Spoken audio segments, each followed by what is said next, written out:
Yes, Red Zone TV kwoli webale kubanga okyatugoberera najo osinzira kubanga ogoberera omukutu guno ogumanyiddwa nga Red Zone TV Uganda webale kubanga yosinzira no tugoberera ate ngo okyatambudde naffe njagala okusooka okubuuzaako wasuza otya wasibye otya okusinzira ku ggwanga ne saawa yosinzira kubanga gyotulabira webale kubanga otambula naffe kyokola kya mutawaana nnyo embeera nga bwetambula mu ggwanga Uganda okwetolera eggwanga Uganda nebweru waalyo ffe wano ku Red Zone TV bwe tutebwe tugikutuusaako obeerenga naawe otambula naffe essaawa yonna saawa 24 Red Zone TV tuba tukuweereza kakati atanaba kubanga osubscribinga saagala omisingenga information wait nja kusaba okkirire wansi awo olaba ekigambo subscribe kikwateko osubscribinge ku channel yaffe eno yennyini ya Red Zone TV obeerenga tomisinga nsonga yonna amawulire nga bwe gatutuukako Sebamulire Patrick nzembera wano nga nkuwa nebaza abantu abatambula naffe mwebale kubanga mutambula naffe kakati njagala okubanga mbawaate amawulire gaaguddewo ekiro ekyakeseza olunaku olwaleero bwabadde olunaku lwa Monday olunaku lwa ennaku z'omwezi nga 20 omwezi ogwa November omwaka guno gwennyini ogwa 2023 mu bitundu by'eggwanga ebyamambuka saidi zeeyo waggulu ku booda ya Uganda n'eggwanga liri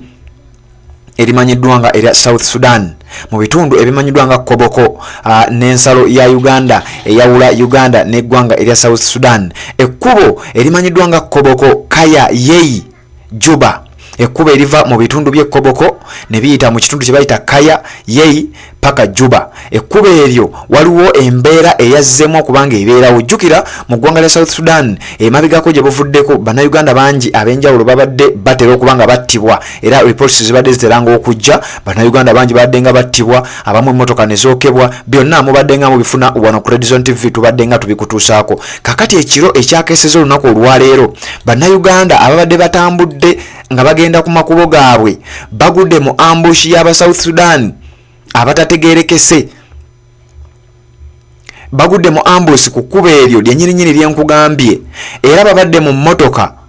ey'omuntu omu nga batambula bagenda mu ggwanga era South Sudan nga bagenda mu kibuga ekikulu Juba wabula bagudde mu batemu okusinziira ku mukutu guno oba ku lupapula olwa Daily Monitor Uganda batutegeezezza nti boogeddeko ne nannyini mmotoka n'ategeeza nti abantu bano babadde batuuse ku bridge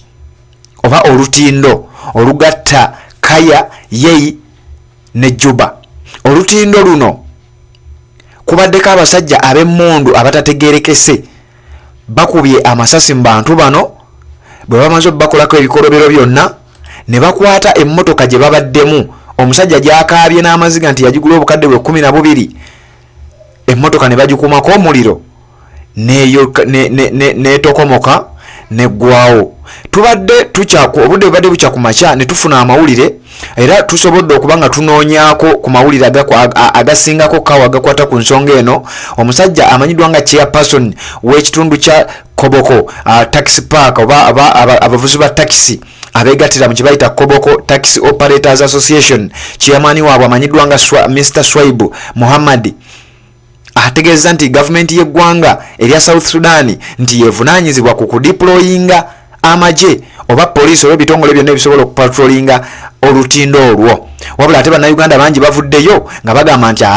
bino ebintu birimu sayidi zombi birimu sayidi eya gavumenti y'eggwanga Uganda ne sayidi ey'eggwanga erya South Sudan nze wano ku Red Zone TV bwe bingudde mu matu ne ngamba nja bireeta mbibashe yalingireko mubeerenga nammwe mubimanya bannayuganda bookeddwa emmotoka bagyokeza ne bagikumako omuliro basoose kkubwa amasasi ne babatwalako ne ssente enkalu eziwera ddala emitwalo 27 babatutteko laputopu ez'enjawulo amasimu n'ebintu ebirala bye tutasobodde kubanga tutegeera abasajja batutegeezezza nti mu ggwanga lino ya South Sudan bannayuganda bangi abazze bafiirayo ababadde bagenda okukola ababadde bajja ebyamaguzi mu ggwanga Uganda nga babitwala mu kibuga Juba ababadde bava mu ggwanga lya South Sudan mu kibuga Juba nga badde Uganda oba mu Kampala oba mu bibuga ebirala nga bava okukolera mu ggwanga erya South Sudan njagala okutegeeza gwali ku Red Zone TV nti batutegeezezza nti wano mu lutindo luno bannayuganda bazze bafiirawo emmotoka z'abannayuganda zizze zookebwa nti era tewaliiwo nteekateeka yonna gavumenti y'eggwanga Uganda gye yali etaddewo okubeera ng'erwanyisa obutemu buno obugenda mu maaso naddala ku bannayuganda gye buvuddeko era batutegeezezza nti bannayuganda bangi bazze battibwa ng'okuttibwa kwennyini okw'okutemulwa abannansi b'eggwanga erya South Sudan era ne bakuleetera n'example eya munnayuganda omu eyakubwa amasasi mu kibuga Kampala ng'eyamukuba amasasi era yali mu Sudani wabula nti emisango tewali amanyi gye jaggwera. Red Zone TV ne tugendako ko maaso n'okunoonyereza ku nsonga eno ne nkuzuulira nti bano bannayuganda bagenze okufa, bannayuganda abalala bangi abattibwa ku lutindo luno, bannayuganda abalala bangi ababbibwako amamotoka gaabwe ku lutindo luno, naye nga tewaliwo nnyo nteekateeka naddala gavumenti gyeteekawo. Ne batuzaako ko mu mwezi ogwokusatu omwaka gwa 2021 bannayuganda 4 abaali abavuzi b'ebimotoka ebinene mu kitundu ekimanyiddwa nga Koboko nga mwe basinzira okubanga bagenda mu ggwanga lya South Sudan okubanga batundayo emmaali yaabwe oba nga batransportinga emmaali y'abagagga baabwe nga bagitwala mu kibuga nga Juba, baatuuka mu kitundu ekimanyiddwa nga Lanya era ku luguudo lwe lumu wano olumanyiddwa nga Yei Juba route.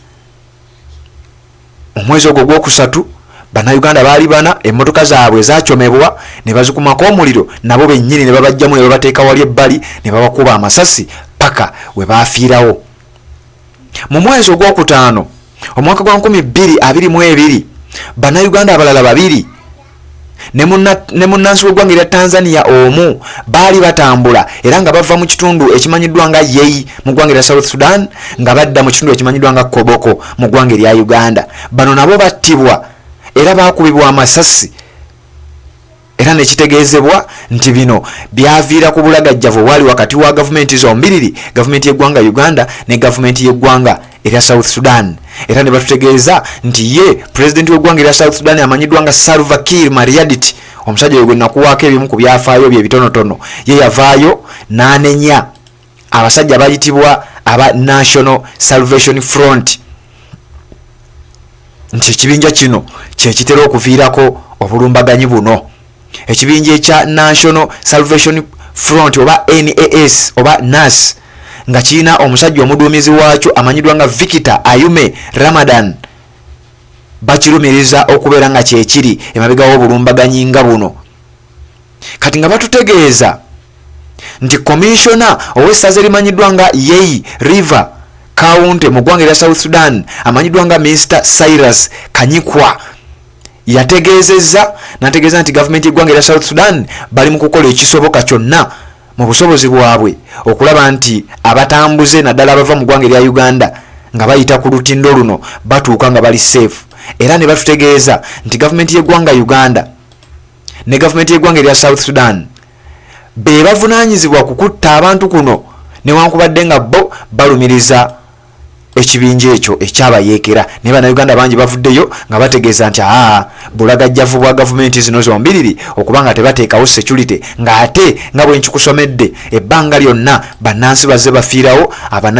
bannayuganda bazze bafiirawo, n'abantu abalala okuva mawanga ag'enjawulo n'aba South Sudan bennyini bazze bafiirawo mu nfa etategeerekeka ku lutindo olwo. Red Zone TV kwoli Sebamudde Patrick nzebera wano nga nkuwa updates bw'oba tonnaba kubanga osubscribinga kirira wansi awo olaba ekigambo subscribe kikwateko osubscribinge ku channel ya ffeno kwate ne kadaka ka notification oberenga tomisinga nsonga yonna tujja kuba tutambulanga ffenna era ojja kubeera omu ku abo abanasooka nga okumanya singa Red Zone TV yanaabe yina ensonga yonna gyetaddeyo. Mwebale kubanga mukyatugoberera, mbaagala nnyo.